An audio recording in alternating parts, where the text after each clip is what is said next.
Enoki Ange Patrick, vice-président de l'ID chargé de la solidarité, des affaires sociales et de la protection maximale de l'enfance a passé au scanner la gestion du régime Ouattara. Quelle est la raison de votre passage à Abidjan? Je suis venu échanger avec la direction de mon parti et recevoir les dernières instructions car nous sommes dans une phase de redynamisation du parti. Mais je suis venu également échanger avec d'autres leaders politiques. J'ai eu des échanges fructueux avec Blaise Lassem, jeune cadre du PPACI. Nous avons parlé de l'actualité politique. Nous avons des points de vue identiques sur certains sujets. Nous avons décidé de continuer la discussion. Lire aussi États-Unis, Dr Agomar Tzadi dévoile les grands axes de la cérémonie d'investiture du bureau du MGCG échangé avec l'ex-ministre Enoki Kobena et d'autres personnalités politiques et de la société civile. Nous avons essentiellement parlé des élections locales de 2023 et de la présidentielle à venir. Aussi, nous avons parlé de l'après 2025 car nous voulons poser dès maintenant les bases d'un lendemain meilleur pour notre pays après toutes ces crises électorales. Pourquoi ce silence du professeur Mamadou Koulibaly? À la suite des dernières élections présidentielles de 2020, le professeur Mamadou Koulibaly a décidé de prendre un peu de recul pour mieux observer la situation politique. J'ignore les raisons profondes de ce retrait mais je le sais intelligent et très chevronné dans l'art politique donc je suis convaincu qu'il rebondira le moment venu.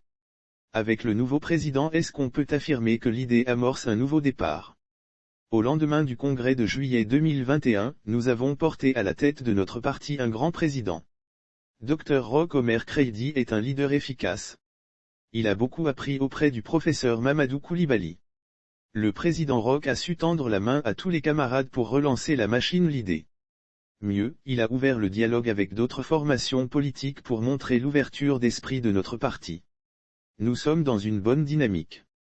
Quel est votre commentaire relativement au bilan du pouvoir Ouattara? On aperçoit la réalisation d'infrastructures surtout routières dans certaines localités même si après des pluies torrentielles, ces routes se dégradent fortement d'où le surnom de « goudron biodégradable » donné par les Ivoiriens aux routes construites sous le régime Ouattara. Malgré la réalisation de quelques infrastructures de base, pour moi le mal est profond car le pouvoir actuel ne met pas l'accent sur le capital humain. Le président Alassane Ouattara est dans un état d'esprit de doing business. Il est porté sur les prêts. Ce qui endette considérablement le pays. Dans sa gestion de la chose publique, M. Ouattara ignore certains domaines sans lesquels aucun développement durable n'est possible. Un exemple, l'école ivoirienne est plongée dans un coma depuis plus d'une décennie. Les Ivoiriens vivent dans un stress permanent car la vie est de plus en plus chère. Le rapport 2019 à 2020 du programme d'analyse des systèmes éducatifs, PASEC, place la Côte d'Ivoire avant-dernière du classement des systèmes éducatifs en Afrique francophone. Le régime d'Abidjan doit comprendre que tout n'est pas une question de construire des routes et des ponts.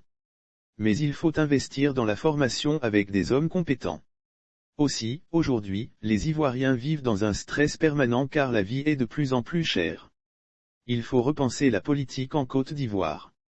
L'idée a toujours proposé une politique qui met l'homme au cœur de toutes les actions gouvernementales. Il faut un plan stratégique d'urgence pour aider les plus vulnérables en mettant à leur disposition un fonds d'aide et de soutien. Sinon on bâtit sur du sable. L'idée pense former des alliances lors des élections locales et présidentielles à venir. Nous ne sommes pas fermés au jeu d'alliances car la politique c'est la saine appréciation des réalités du moment. Cependant, nous n'allons pas nouer des alliances à n'importe quel prix. À mon avis, une alliance avec d'autres partis est possible si nos projets de société s'embrassent. Car l'idée a des valeurs chères que ses dirigeants défendent depuis des années. Il y a des élections locales en 2023.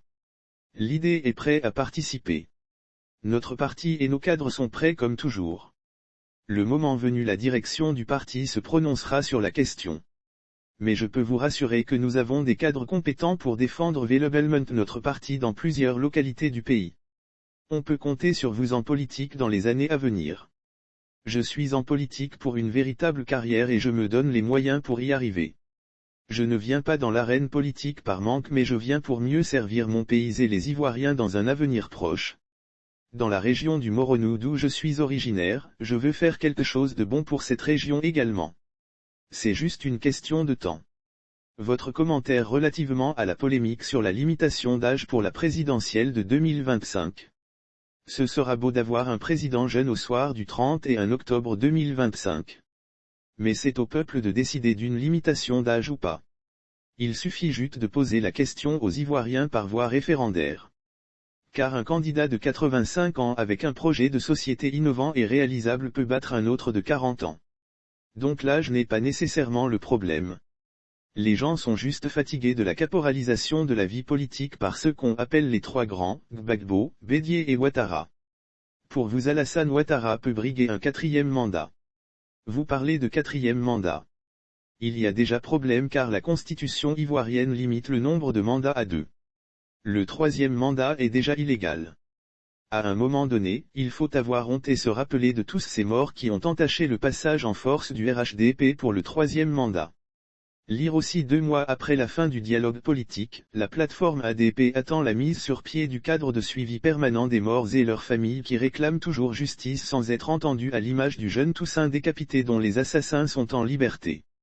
Je conseillerais au chef de l'État de se choisir un cadre au RHDP pour les élections présidentielles de 2025 pour qu'on évite d'autres morts.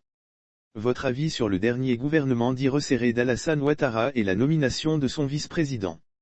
On a juste fait du neuf avec du vieux. Ce sont les mêmes ministres qui ont été reconduits. Le vice-président est un maillon faible qui joue le jeu d'Alassane Ouattara. Méconnu des Ivoiriens, sans ancrage politique, Tiemoko Melie Kone est juste un pion de Ouattara. C'est une stratégie voulue par M. Ouattara pour sûrement surprendre ses adversaires le moment venu. L'heure ne doit plus être au discours au sein de l'opposition mais à la réflexion de stratégie pertinente. On sait comment Alassane Ouattara fonctionne et on sait qu'il est un adepte des forcings, donc on attend tous de voir ce que le patron du RHDP prépare pour 2025. L'heure ne doit plus être au discours au sein de l'opposition mais à la réflexion de stratégie pertinente pour un changement légal de régime au soir du 31 octobre 2025. Votre mot de fin aux Ivoiriens. Les Ivoiriens font preuve de résilience malgré les énormes difficultés. Je suis fier de mon parti, des militants et de son leader, Roch Omer Kreidi. Notre parti est toujours aux côtés des populations ivoiriennes et travaille méthodiquement pour partager avec chaque Ivoirien son projet dans une paix sociale retrouvée.